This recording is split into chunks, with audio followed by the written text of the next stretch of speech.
Ever feel like, kind of like you're on that treadmill, run as fast as you can, but you never quite seem to get ahead? Yeah, I know the feeling. That's kind of the situation some professionals in Singapore are dealing with right now. And, well, it's not just about money. Today's deep dive, we're going right to the heart of this whole thing, this paradox. We're looking at this really fascinating research paper from Singapore Management University about, well, discontent. Like right there in this economic powerhouse. Yeah, it's a really interesting look at what happens when a place, a city that's like the poster child for global success, it still has this whole undercurrent of people feeling left behind. And we're talking about highly skilled professionals here, right? Yeah. People you'd think would be thriving in a place like Singapore. So what's the disconnect? What's got everyone so on edge? Well, they dig into a lot of factors, but one of the biggest ones is this trade agreement with India. It's called CECA, the Comprehensive Economic Cooperation Agreement. Okay, CACA. Right. Right, I've heard that name, but could use a refresher on the details. Yeah, so basically it's designed to boost trade and investment between Singapore and India. And one of the key things is it makes it way easier for Indian professionals to work in Singapore. So on paper, win-win, right? Singaporean companies, they get this huge talent pool, and then there's all this potential for growth in the Indian market. Right, right. Classic economic win-win. But I have a feeling it's not quite that simple. You got it. Not quite. This is where the paper gets really interesting. So they took like thousands of social media posts, comments on news articles, forum discussions, that sort of thing. Capturing the public discourse. Exactly, exactly. And they use this thing called Vader sentiment analysis. Basically, it takes all those online comments and figures out how positive, negative, or neutral they are. So they're gauging the public's gut reaction to CECA, I guess you could say. Exactly. And what did they find? Well, a lot more negativity around CSC than you might expect, especially from Singaporean professionals. And it's not just how many negative comments, but the tone. The paper actually quotes some of these posts, and man, you can feel the frustration, even anger in some of them. Give me an example. What are people actually saying? One of the themes, it's this feeling of being displaced, like Singapore is becoming something different. They even mention the term Secapore being used, which, I don't know, I think that speaks volumes. Secapore.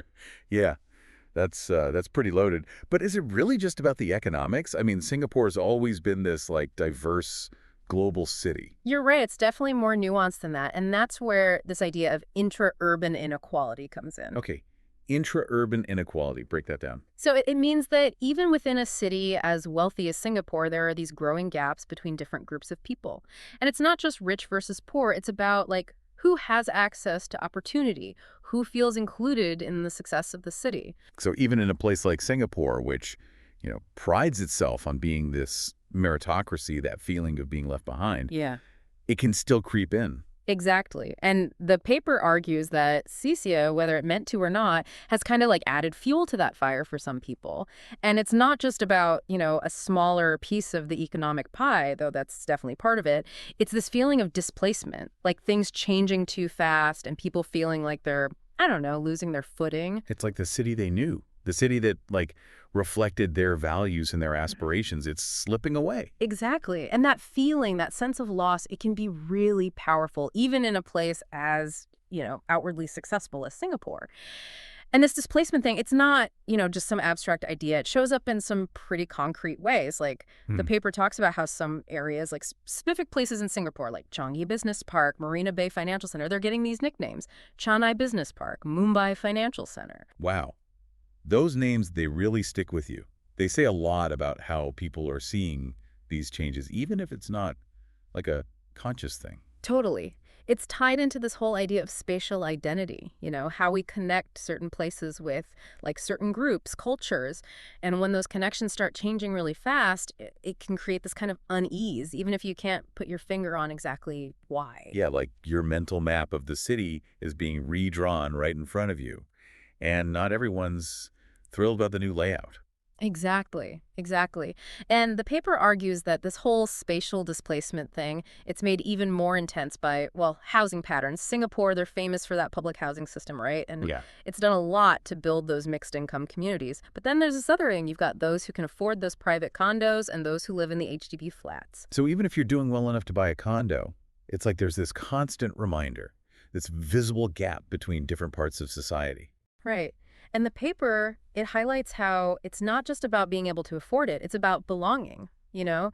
The condos, especially in certain areas, they've become this symbol of like this new wave of wealth status, and it's often linked in people's minds with foreign As professionals. that this barrier going up, invisible, but it's there, even within the city itself. Exactly. And that can be incredibly isolating, even for those who are like economically successful.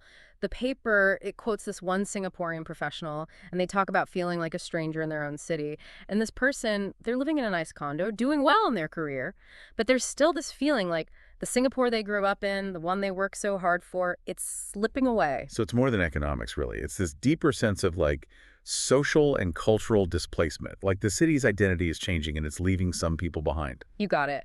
And the paper, it doesn't shy away from these anxieties, you know? It quotes other Singaporean professionals who talk about this feeling like they have to constantly prove themselves. On their own country, right? Yeah. Yeah, it's like they're being told, okay, adapt to this new reality. But no one's asking if they want to or what they're having to give up. Exactly. And that's so important.